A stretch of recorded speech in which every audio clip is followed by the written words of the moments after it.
When the World Flips Over, in memory of Donna Ford. It's never a phone call you want to receive at 2 in the morning, January 1st of the new year, 1980. I spent the night at my friend Linda's house. I decided not to spend New Year's at school, but came home for the winter break. My friend Linda's mother comes bursting into the bedroom with the phone. She looks worried. I'm still drunk from the festivities and wake up slowly.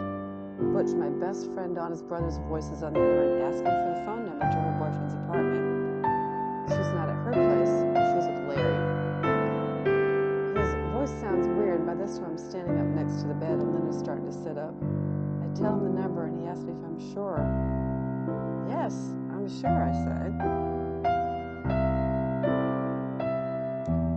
When people say the world has turned upside down, it's exactly how it feels when someone tells you that your best friend since the day you were born was just killed in a car accident at age 19. Not even a car accident. She and her boyfriend had left the party, and a drunk driver ran over them while they were walking to her car afterwards.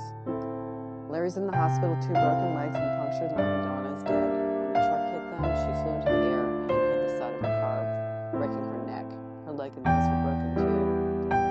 I fell to the floor shrieking. I think I'm going to faint, and Linda's right next to me grabbing the phone.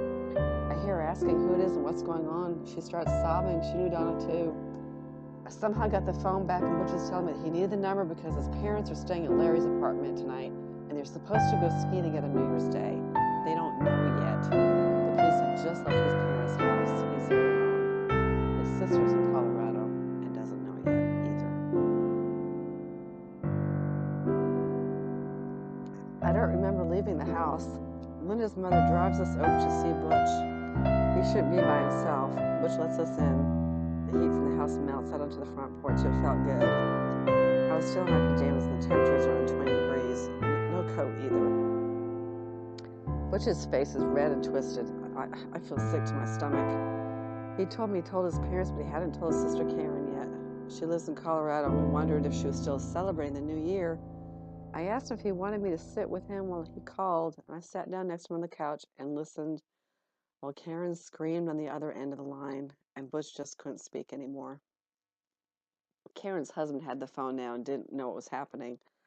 Donna's dead, I croaked. Car accident. Karen's wailing. I hang up.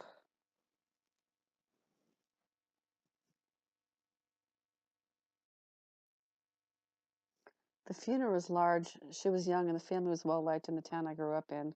I went through the paces the night before at the wake, watching them close the casket on my best friend, my arms around another friend who had also known her for what seemed like forever at age 19. I remember wondering how they dug up the hole for her casket in the middle of winter in New Hampshire. A silly thing to be thinking about, but there it was. We threw our flowers down on top of the casket after it was lowered and hobbled through the snow back to our cars. Larry was unable to get to the funeral. I went to see him the next day. When he saw me standing in the doorway, his eyes filled with water. He couldn't speak because of the tube down his throat, but he knew.